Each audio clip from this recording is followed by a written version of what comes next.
guys, my name is Dr. Lee Sung. Welcome to my YouTube channel. Have you ever felt that sudden pressure in your bladder while you're in the middle of work, school, or even just lying comfortably? And you said to yourself, I'll go later, and then you hold it for 10 minutes, 20 minutes, sometimes even longer than that. Now here's the real question.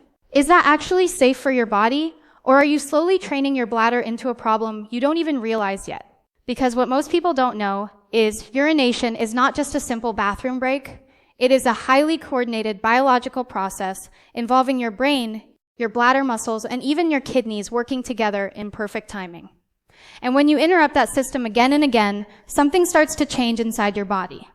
Slowly, silently, and sometimes permanently. Now, before you assume this is just another overhyped health warning, let's go step by step into what science actually says. Your bladder is not just a storage bag. It is a muscle called the detrusor muscle. And like every muscle in your body, it has limits. It stretches to hold urine, signals your brain when it's time to empty, and then contracts to release it. But here's the important part. When you repeatedly ignore that signal, the brain starts to delay response training. That means your natural urge becomes weaker over time. At first, you may not notice anything. You just think, I can hold it longer than before. But what is actually happening is your bladder is adapting in a way it was not designed to adapt. Now let's go deeper. Urine sitting too long inside the bladder increases pressure. And when pressure increases beyond normal levels, urine can sometimes move backward toward the kidneys. This is not common in healthy individuals who occasionally delay urination.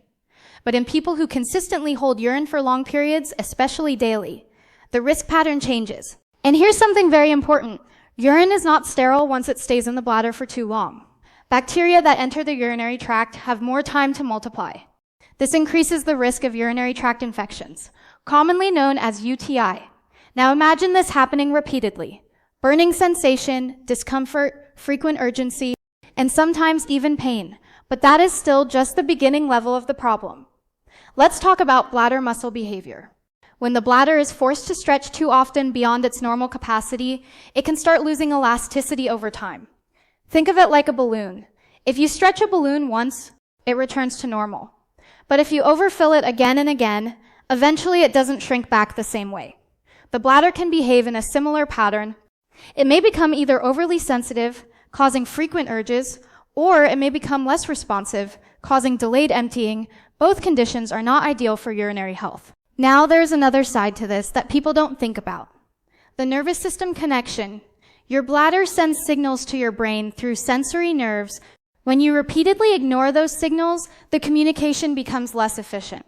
Some people start noticing something strange. They suddenly feel urgency without much urine, or they feel like they cannot fully empty the bladder. These are early functional changes, not permanent damage in most cases, but still a sign that the system is under stress. Now let's clear a common myth here.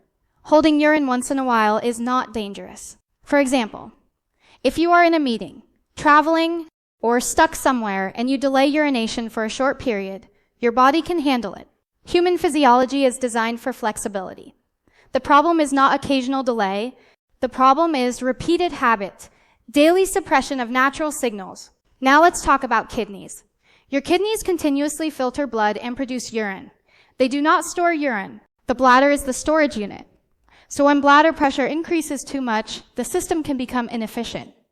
In rare cases, especially in people with underlying conditions, long-term urinary retention can contribute to kidney strain. But again, this is not something that happens overnight. It develops slowly over time due to repeated neglect of normal urination signals. Now let's discuss something very practical. How long is too long? Science does not give a single fixed number for everyone because it depends on hydration levels, age, and health condition. But in general, if you are regularly forcing yourself to hold urine for several hours without necessity, and doing this multiple times every day, that is where risk begins to increase. Now listen carefully to this part. Your body is not weak, it is adaptive.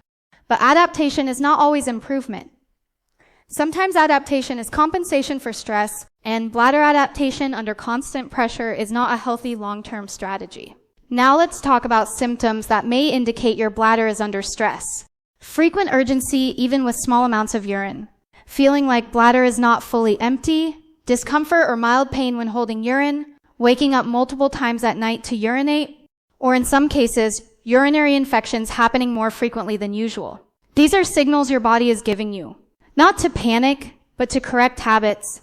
Now, what does science actually recommend?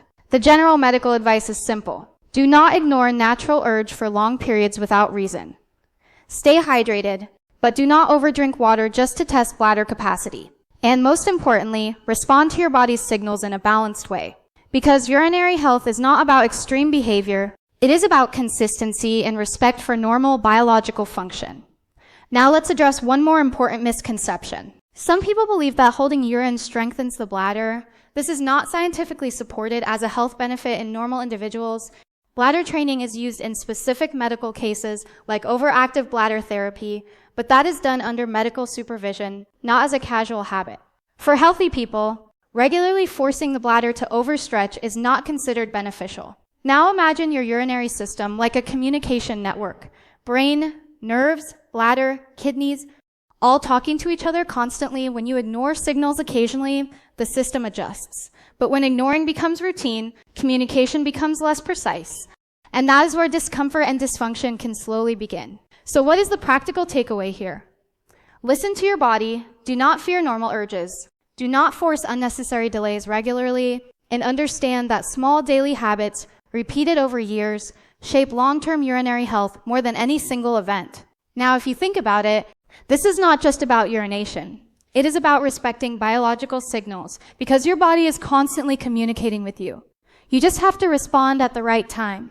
And now let's bring it to a simple conclusion. Holding urine sometimes is normal.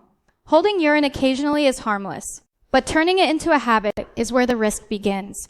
And the earlier you correct that habit, the healthier your bladder system remains in the long run. Finally, if you found this explanation useful and science-based, make sure you stay informed about how your body actually works, because most health problems don't start suddenly. They start quietly, from habits we ignore every day. And if you want more deep, science-based explanations like this, you can continue exploring more topics related to human body, health, and medical science. Because understanding your body is the first step to protecting it.